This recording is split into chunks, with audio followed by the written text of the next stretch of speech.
So we can start. So let's show that we will do this again. So let's show that in every ring with unity, there is either a Zn in it or a Z in it. I had done it last time. We'll have a look at it again. As I had said, there was a small little bit of problem which I had made in that. So we'll look at it again. Okay, quite a simple fact. So if R is a ring with unity 1, okay, then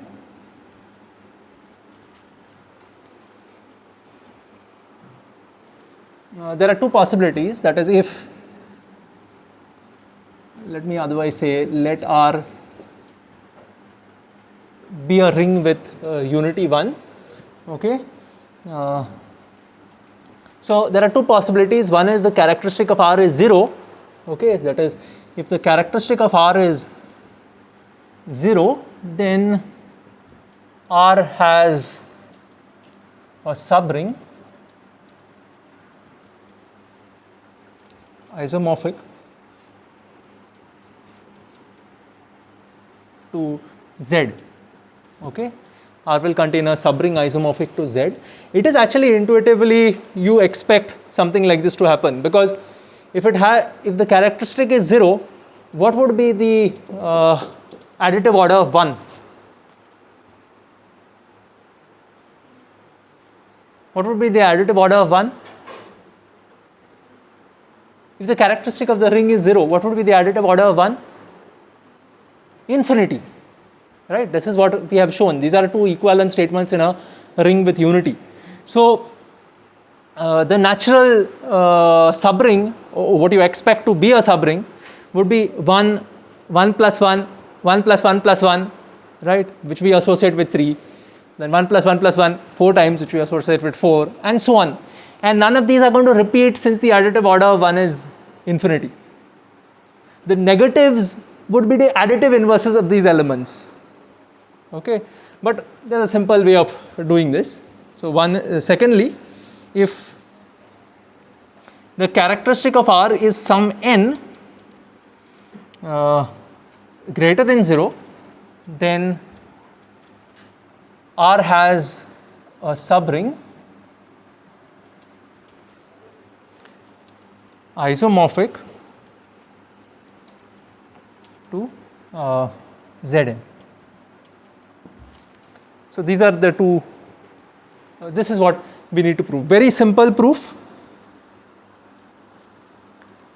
Okay, basically it comes up from the previous theorem, that is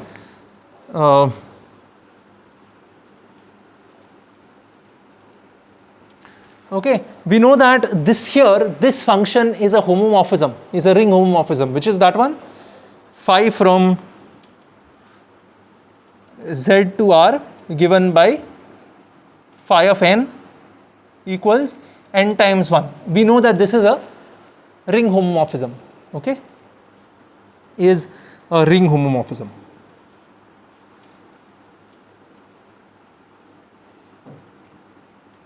Okay. So the kernel of this homomorphism is going to be an ideal. The kernel of this homomorphism is going to be an ideal. And what are the ideals of Z? Yeah, nz's, where n is allowed to be 0, 1, 2, 3, and so on, right? The non-negative integers. That will be the distinct ideals of Z. That is nz's, where n is allowed to be 0, 1, 2, 3. When n is 0, you're going to get the 0 subring, and otherwise you will get some nz, multiples of n's essentially. Okay, so let us say that the kernel of phi, we will take this to be nz, because these will be the distinct ones, n equals 0, 1, 2 and so on.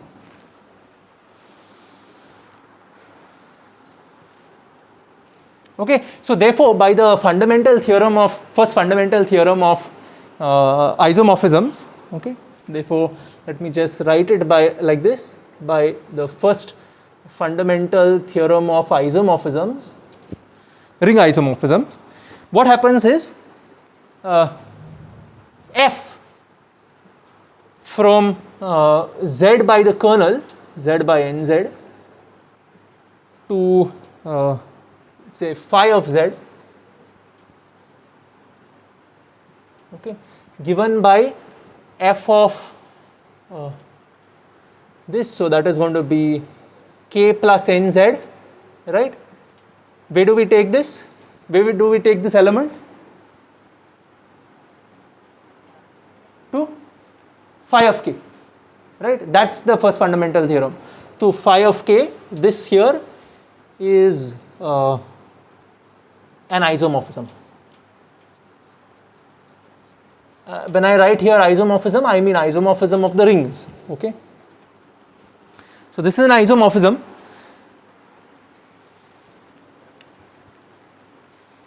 Okay, now let's see.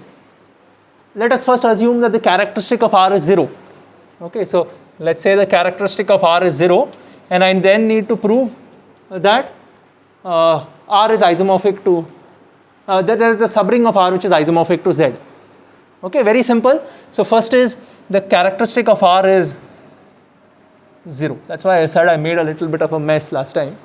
So if the characteristic of R is 0, what does it mean in terms of the unity element in R? It will have, what will be its additive order? Infinity. So this will mean that the additive order of this, the additive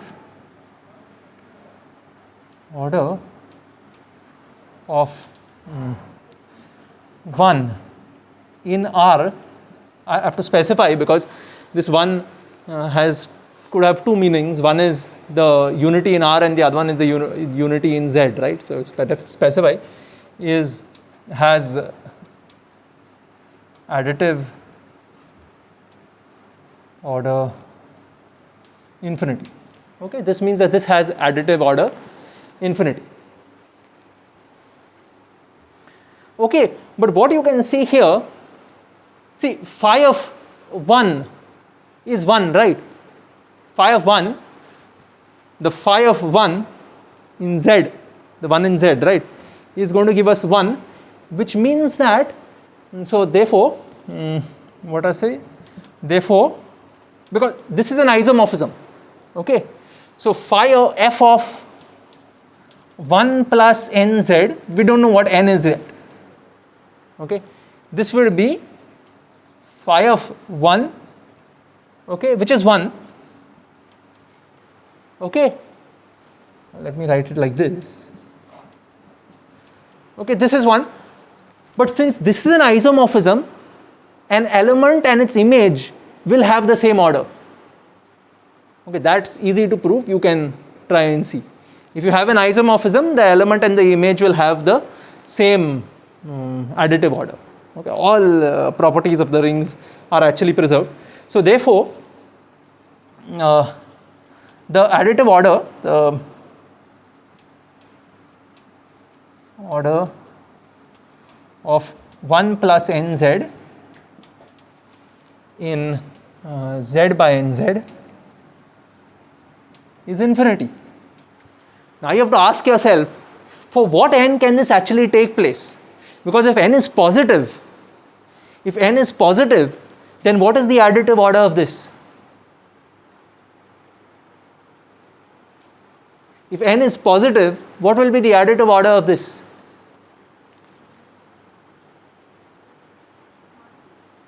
Yeah? If n is positive, what will be the additive order of this? I keep adding it to itself. When will I get 0? When you reach n. 1 plus nz plus 1 plus nz will give us 2 plus nz. Okay, then you'll get 3 plus nz, 1 plus nz plus 1 plus nz plus 1 plus nz, that is 3 plus nz by definition of addition of the cosets. Okay, and when will that become nz? What is the 0 in this ring? Nz. When will that become nz? The first time when this element is an element of nz. That means the first time when this element is a multiple of n. When does that happen? When you add n times, right? Previous to that, there is no way you can get it. Okay, so you all are not familiar with this structure, I suppose. I don't know. So the additive order of this is, if n is positive, is going to be n. So the only way that this can take place is if your n is 0. There is no other way that this can actually take place. Okay. So therefore, the n has to be 0. There is no other option. If n is 0, what does it tell us? It means that the kernel of phi is 0, right? What does that tell us? Phi is 1, 1. Okay, so this means that the kernel of phi is nothing but 0, which means that phi is 1, 1. And if phi is 1, 1, what does it mean? It means that z is going to be isomorphic to phi of z. Okay, and phi of z is a subring of R. So what have I shown? If the characteristic of R is 0, then I have a subring of R which is isomorphic to Z. Okay.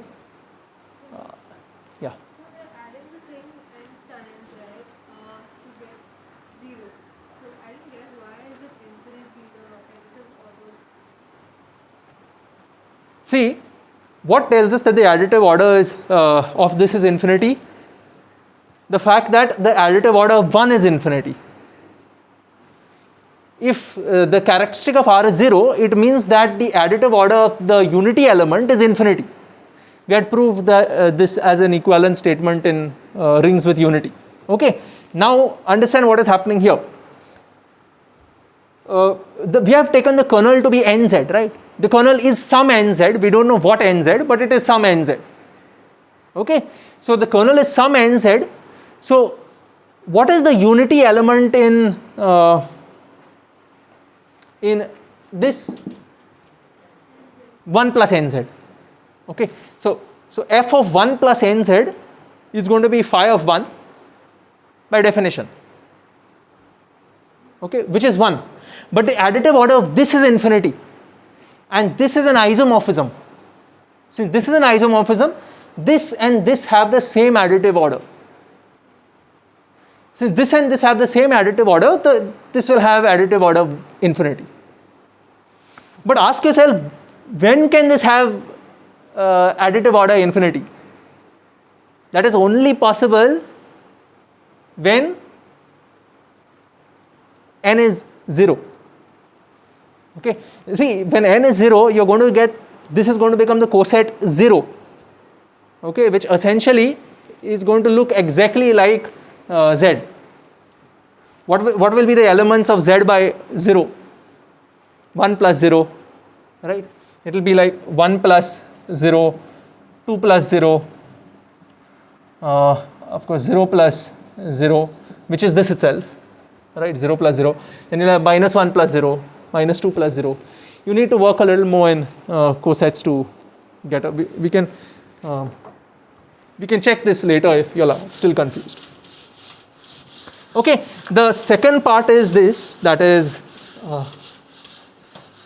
what if the characteristic is a positive natural number? So characteristic of R, let's look at case 2, this characteristic of R is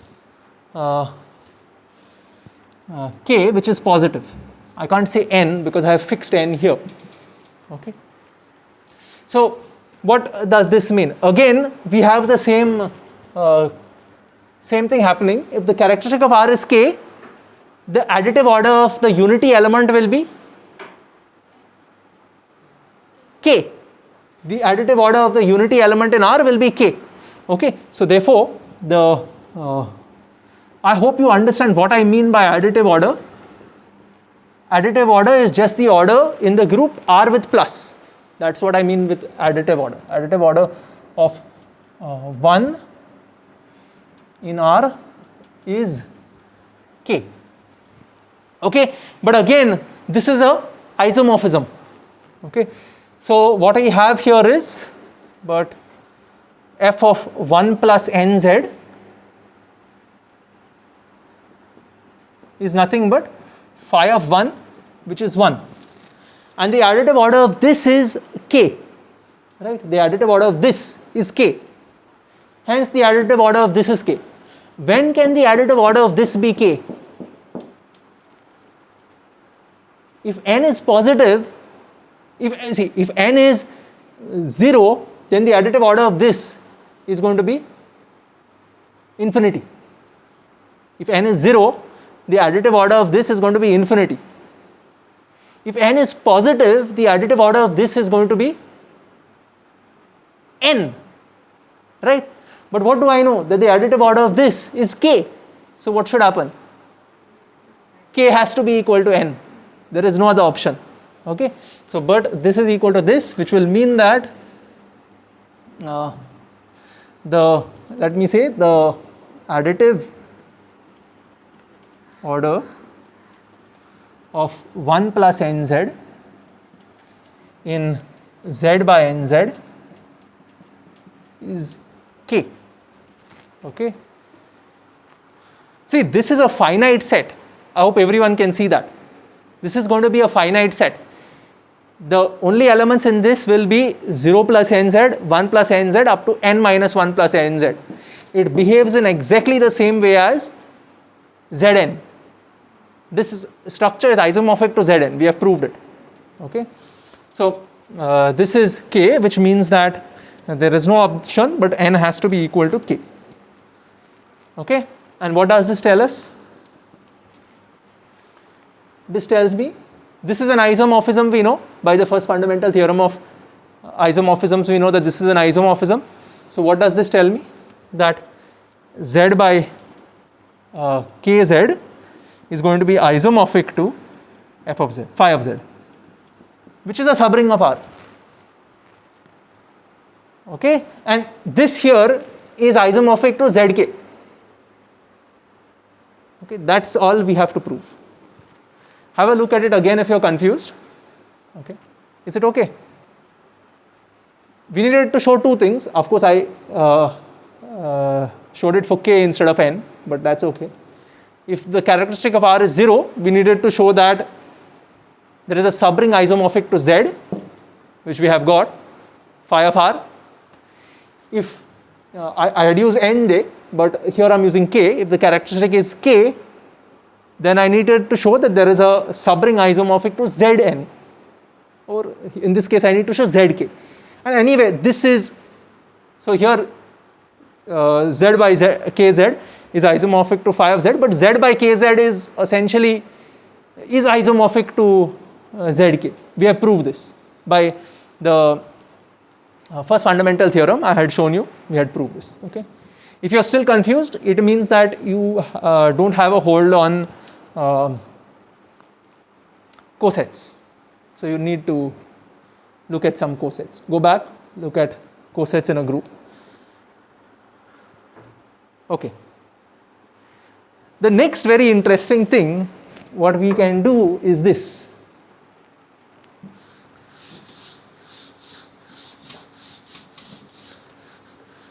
Okay, so what we know is that, remember what we have proved. We have proved that in a ring with unity, either there is a small subring which is isomorphic to Q, that is if the characteristic is 0, you're going to get a small subring which is isomorphic to Q, not Q, Z, and if the characteristic is N, then you're going to get a subring which is isomorphic to Zn.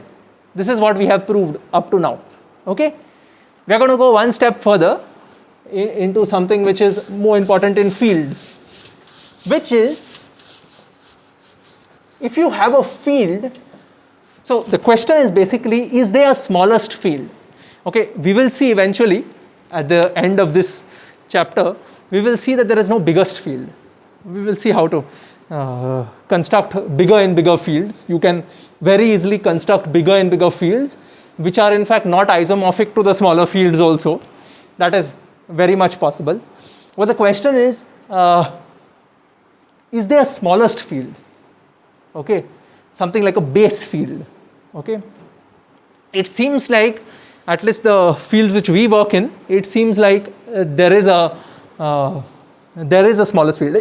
Or let's say in finite fields or fields of characteristic n, we know that Zn sits inside it. Any field of characteristic n is a ring of characteristic n, right? So Zn will sit. So if a field of characteristic n will be, n will have to be prime. So if you have a field of characteristic P, we know that the characteristic of any integral domain is a prime, right? Or 0. So if you have a field of finite characteristic, we know that Zp will sit inside it. If it's a finite characteristic P, we know that Zp sits inside it. So that Zp acts like the smallest field. Can you see that? Given any field of characteristic P, Zp has to be in it. There is no option. So you cannot get a field of you can't get a field of characteristics P which is smaller than Zp. Zp has to sit inside it. What about fields of characteristic 0? If you have a field of characteristic 0, up to now we know that there is a Z inside it. But from Z, how do you construct Q? If I give you Z and ask you to construct Q, how do you construct Q? By taking? Yeah? How do you construct Q? What is Q? Some A upon B's, something of that sort, right? There's some kind of fractions. So what is this actually doing? We are actually constructing the multiplicative inverses, A times B inverse kind of thing. There is a this thing which we will see, because all A times B inverse are not distinct, right? Like 1 upon 3 is the same as 2 upon 6. So that has to be taken into consideration. So yeah, so is there a smallest field is the question, and we will show that the smallest fields in fields of characteristic 0 has to be Q. That means at least Q has to sit inside a field of characteristic 0. Very easy to construct, but let's see. So a corollary to the previous corollary is if F is a field of characteristic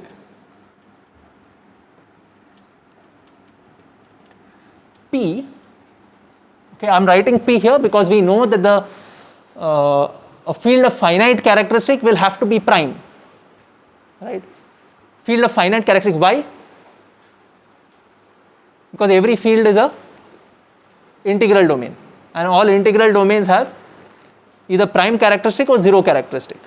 Okay, so if the characteristic of a field is P, then F has a subfield isomorphic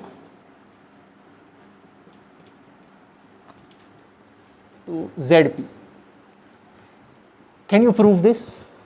Have we already proved this? Have we already proved this? We have actually already proved this, right? We have said in general, if you have a ring with unity, right, of characteristic n, then it has a subring isomorphic to Zn.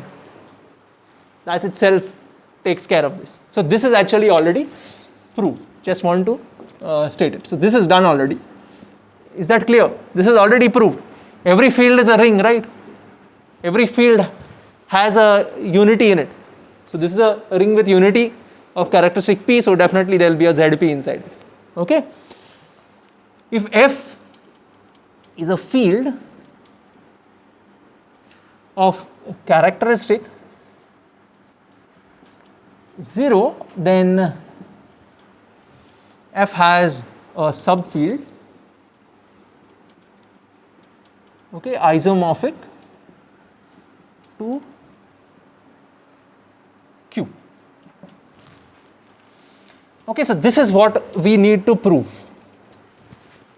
So let's prove this.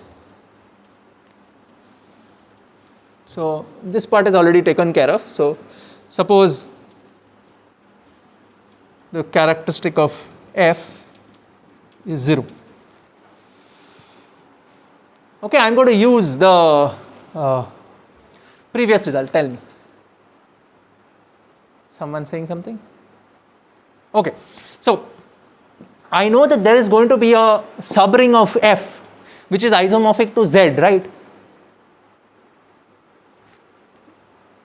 This is a ring with unity of characteristic 0, right? So by the previous corollary, it has a subring isomorphic to Z. Is that okay? Okay. So therefore, by the previous corollary,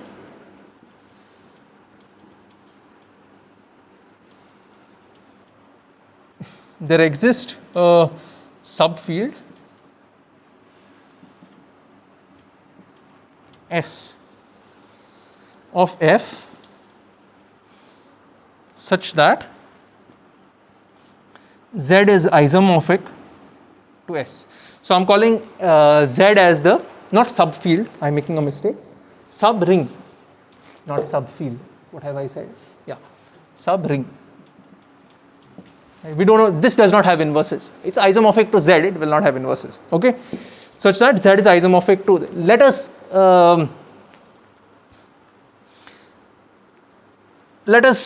these are isomorphic, right? I don't want to use the same isomorphism of the previous chapter of the previous theorem because it will mess notation. So let phi, I'll use psi just to tell you that I'm not using the same thing. Let psi from Z to S be the isomorphism. So you can think of it like this. It is just like, see, you can think of the elements like phi of 1, phi of 2, phi of minus 1, phi of minus 2. You can think of those elements as elements of Z, right? Because when two rings are isomorphic, the properties will always be preserved. The same things are going to happen. Now the question is, how do I get an isomorphism from Q to F? Or how do I get an isomorphism from Q to a subring of F? Okay, so let's try to think of what you think will be those elements. What do you think will be the subring which is isomorphic to Q? So we have Z in R, this is the Z in R in F, right? This is the subring which is isomorphic to Z. How do I get something that looks like Q? When I have Z, how do I get Q? By taking fractions, right? By taking, in exactly the same way, let us try to pull out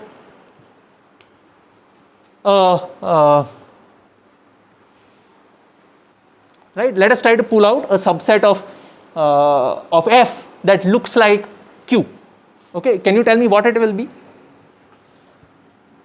What will be those that subset of all fractions of S? Let's call them fractions of S. Any idea?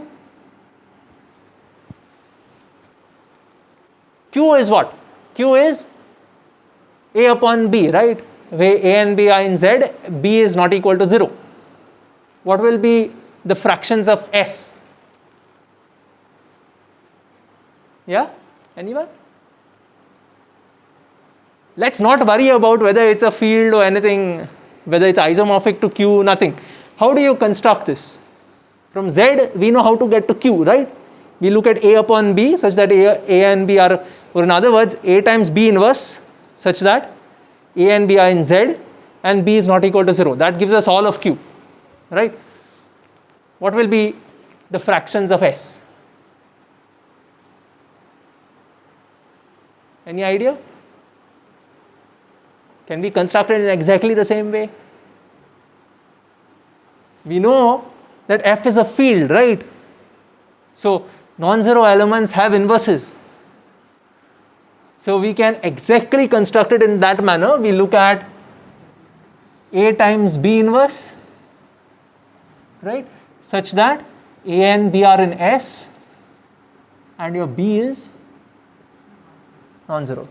Completely properly well defined. This is going to be a subset of what? S of F, not a subset of S, but a subset of F. Okay, this is going to be a subset of F. Now I need to define an isomorphism from Q to T. So you help me and tell me how to define the isomorphism from Q to T. So define, I have an isomorphism. See, I know how to identify the elements of S by the elements of Z. That's what isomorphisms do. Okay, I know how to identify the elements of S by the elements of Z. How do I do that in T? How do I identify the elements of T by elements in Q? So define, let us call it as chi or F. What should we do? F we can't use. So let's go with chi. Chi from Q to T by what is the natural way of defining this? Don't worry about whether it is an isomorphism first. So if you have a rational, where will you want to take it? Say, let us say this rational is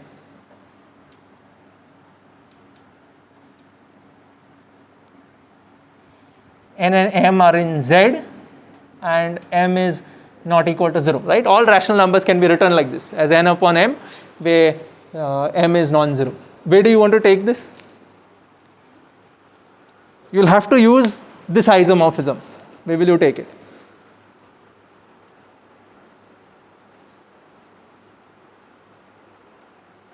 Where will I map R?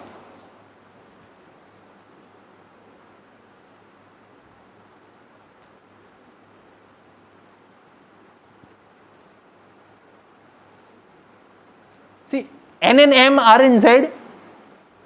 So psi of n and psi of m are in S. Now that's enough of a hint. Where do we take it? Psi of n into psi of m inverse, right? That's the natural choice. See, psi of n, psi of m are going to be in S, right? The natural choice is going to be psi of n into psi of m inverse. Okay, what is this inverse? This is the inverse of the element psi of m form F.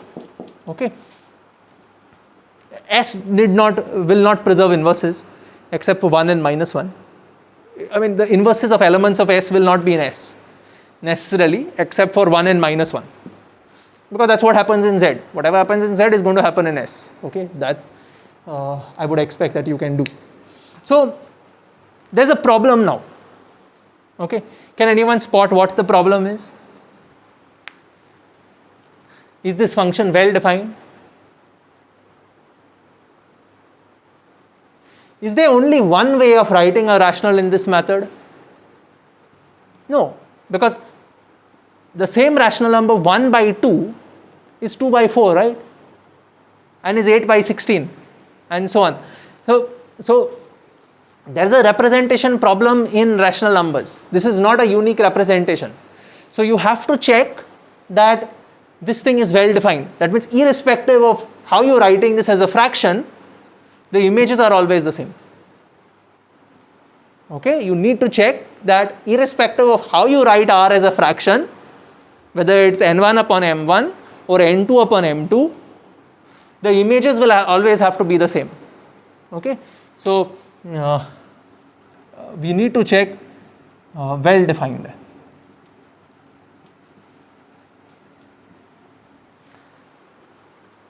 So this is a natural process again. So suppose, let me just write like this, suppose n1 comma m1 comma n2 comma m2 are in Z such that m1 and m2 are non-zero and n1 upon m1 is equal to n2 upon m2. So we have to show that the image of this and the image of this is the same, okay, of chi image of this and chi image of this is the same. In other words, we need to show that psi n1 times psi m1 inverse is the same as psi m2 times psi m2 inverse, okay, psi n1 times psi m1 inverse is the same as psi but the thing is we don't know anything about psi in terms of, I mean, so let's try to work on it backwards. I want to say that psi n1, let me wipe this side. How do we do this? Okay. We want to say that psi n1 times psi m1 inverse is psi n2 times psi m2 inverse. This is what we want to say, okay. So how do we say this? We need to use some properties of psi, but we don't know how these things work, these inverses work. So what we can do?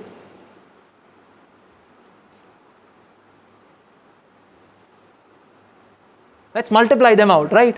That's the natural thing to do. So multiply by psi m2 throughout and multiply by psi m1 throughout. So essentially you're multiplying by psi m1 into psi m2 on both sides.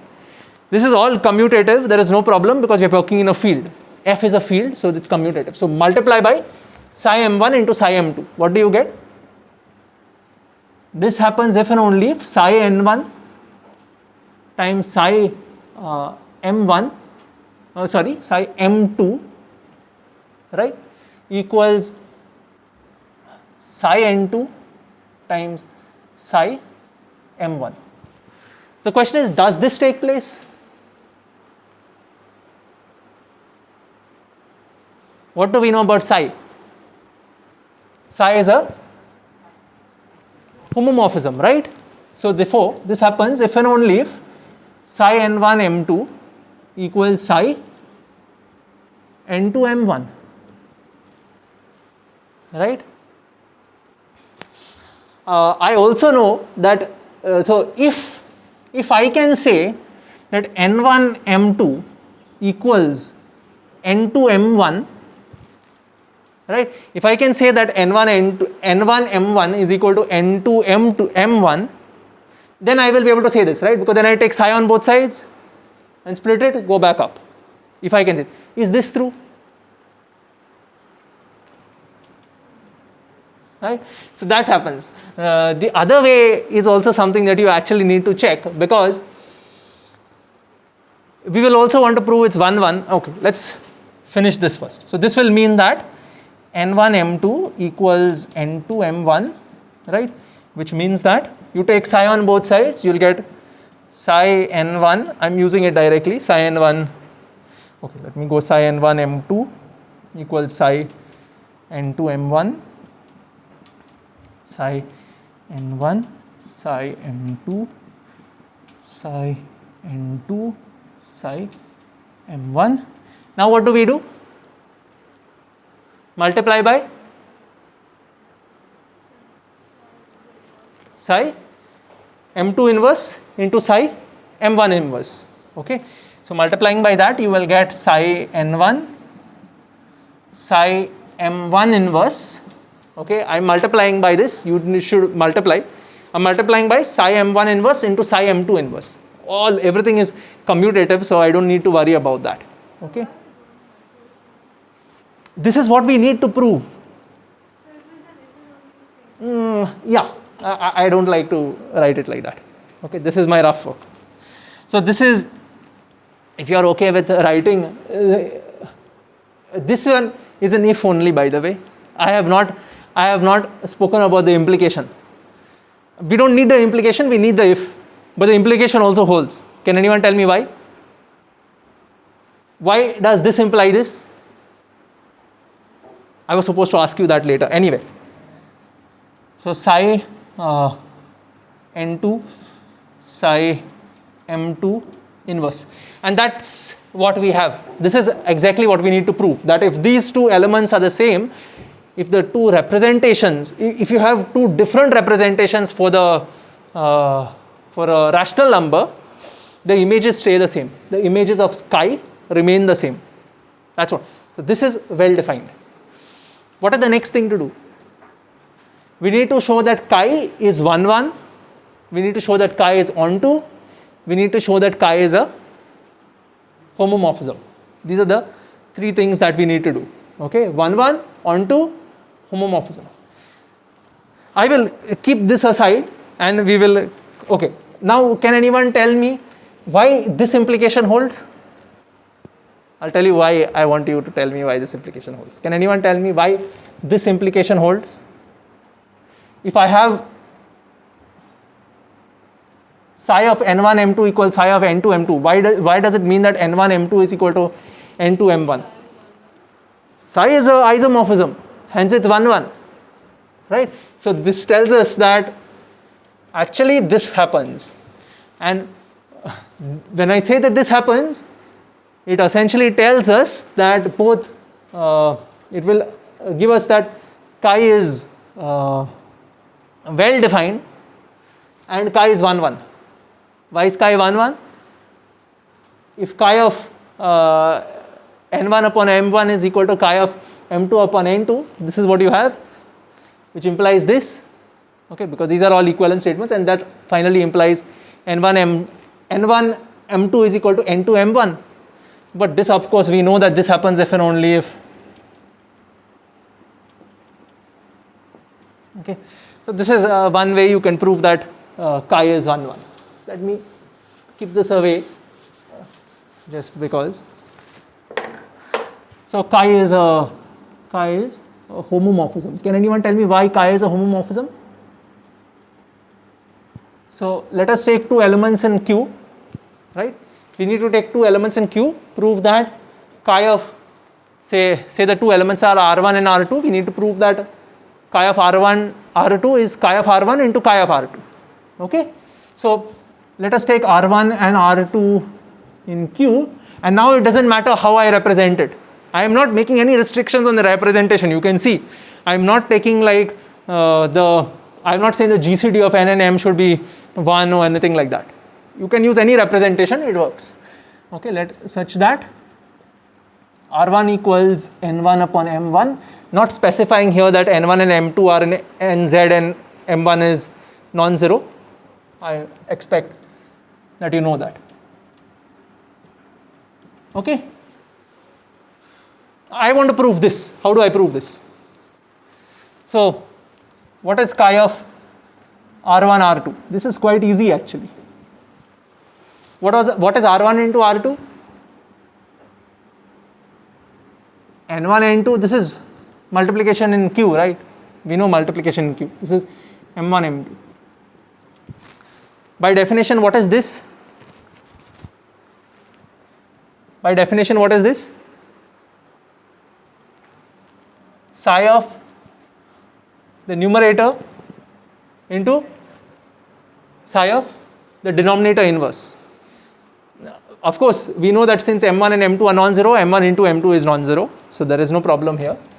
This is going to give us n1 n2 into psi m1 m2 inverse. Okay, what does this give us? We know that psi is a homomorphism. Since psi is a homomorphism, we get psi n1, psi n2. Again, using the fact that psi is a homomorphism, we get psi m1, psi m2 inverse. Okay, I have to also prove the other this thing. This is homomorphism. This is only with respect to the multiplication operation. I also need to prove addition. Okay, and this is easier. What is A be the whole inverse, B inverse, A inverse. Generally in rings, since this is commutative, it doesn't matter. A inverse, B inverse is fine. So you can split this. This will give you psi M2 inverse into psi M1 inverse. This inverse is in the field, right? This inverse is of the field, so there is no problem. You take the inverse, pair up the elements in this manner.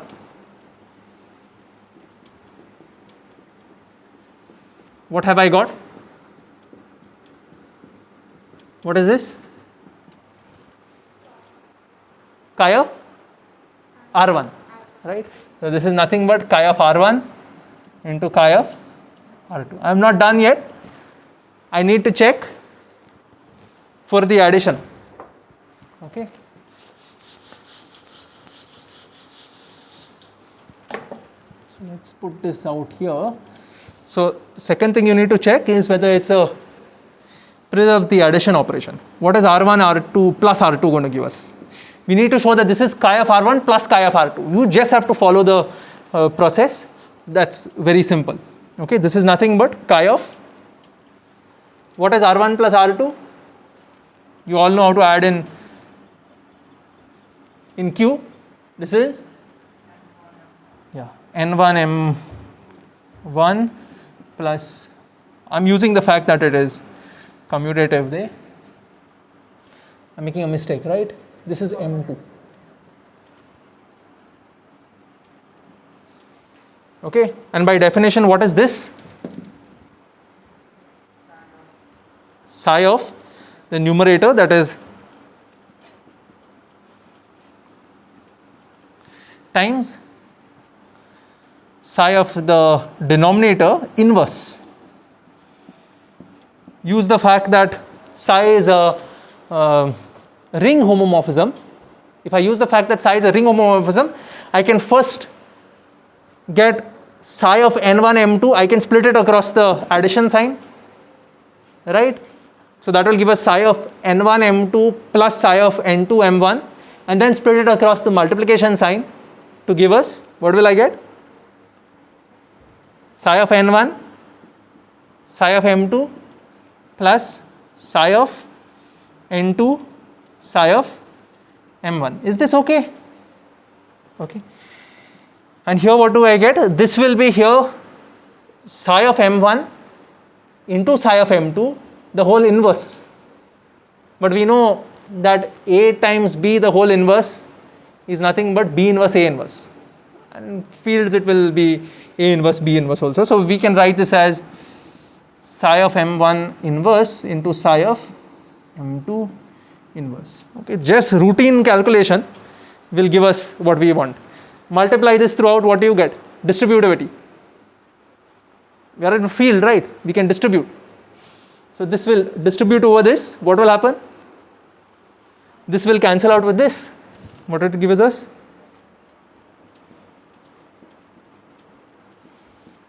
Plus psi of n2, psi of m2 inverse. This will cancel out with this when you distribute. Is it okay? When you distribute this, in the first term, this will cancel out with this, and the second term, this will cancel out with this. That's it. That's psi of R1 plus chi of R1 plus chi of R2. That proves that chi is a ring homomorphism. Next, I need to prove that chi is 1 1 and on 2. Okay. So chi of 1 1, I showed you one proof, but since we have already proved that chi is a homomorphism, we can simply show that the kernel of chi is 0, right? We can show that the kernel of chi is 0. How do I show that the kernel of chi is 0? Chi is 1 1. So let's take an element in the kernel of chi.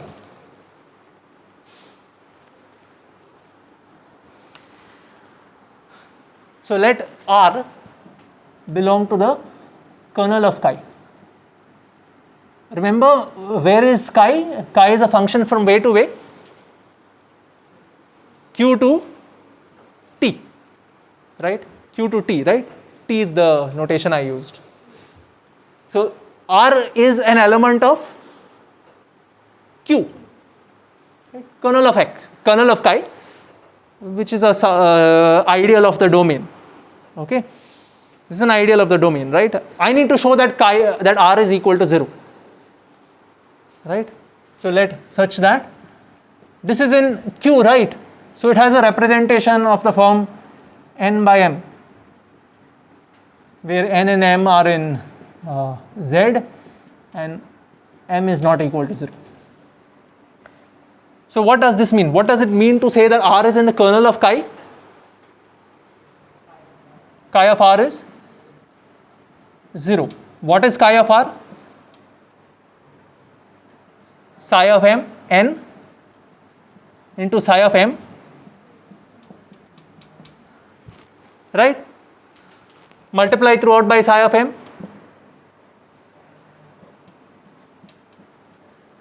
Multiplying throughout by psi of m, right?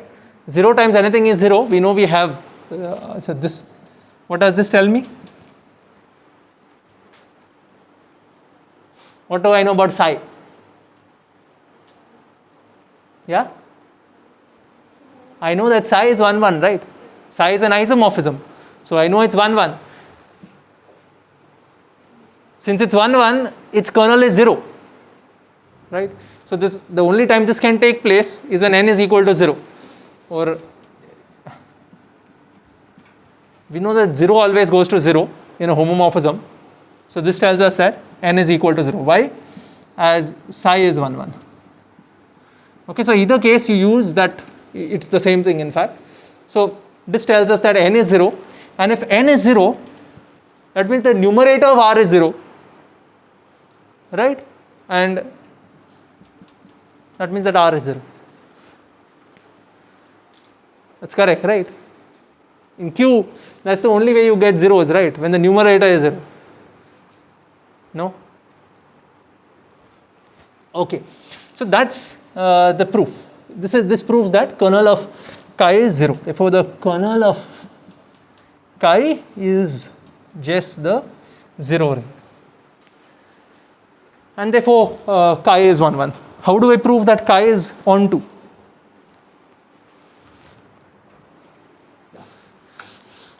See, you have to look back at this. It is not very difficult. It looks a little lengthy because of the construction, but the construction is quite simple. Okay, so look back and see whether you have understood what has happened. So chi is onto. How do I prove that chi is onto? Take an element of T. What does an element of T look like? Let us call it T in T. What does an element of T look like? Some AB inverse where A and B come from S, right? So this means that T is equal to some AB inverse where A and B belong to S. Okay, now I want to write this in what form? I want to write this in terms of psi of n times psi of m inverse, right? That's only when I will know what is the pre-image. I want to write this as psi. Can I do that? What is psi? An isomorphism from Z to S, right? That's an isomorphism from Z to S. Okay, so since psi is onto, right? So as psi is onto, there will be some n and m in Z such that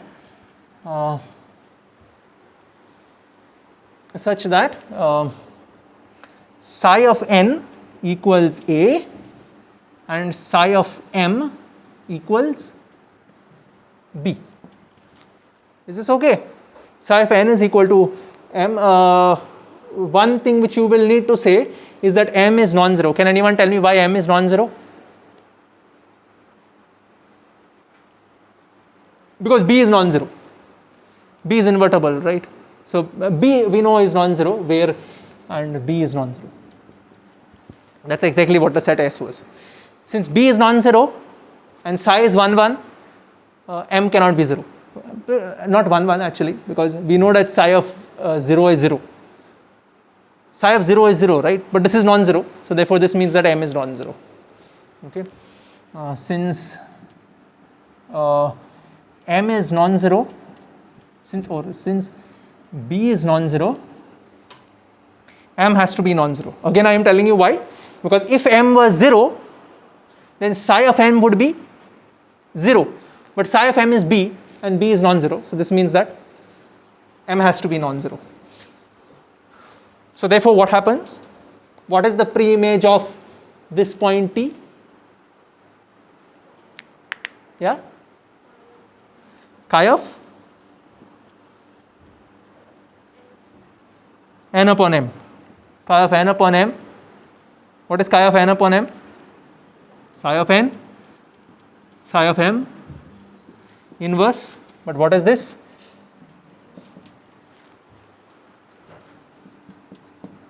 That's exactly what we wanted. Took an element from T, proved that there is an element from Q that maps onto it. This proves that chi is a onto map. So what have we shown? If you have a field of characteristic 0,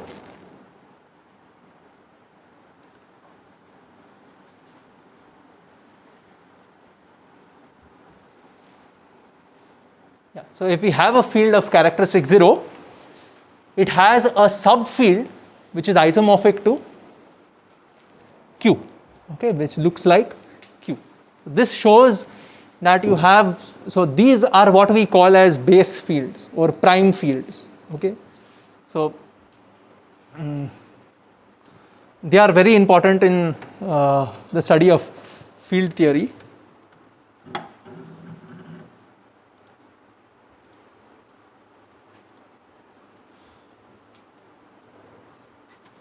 Okay, these are very important in the study of this fact is very important in the study of field theory, that any field of characteristic P has a subfield isomorphic to ZP, and any field of characteristic 0 has a subfield isomorphic to what? Q. Okay? Yes. So there is one more section left in this chapter. So we'll take a short break and start it later.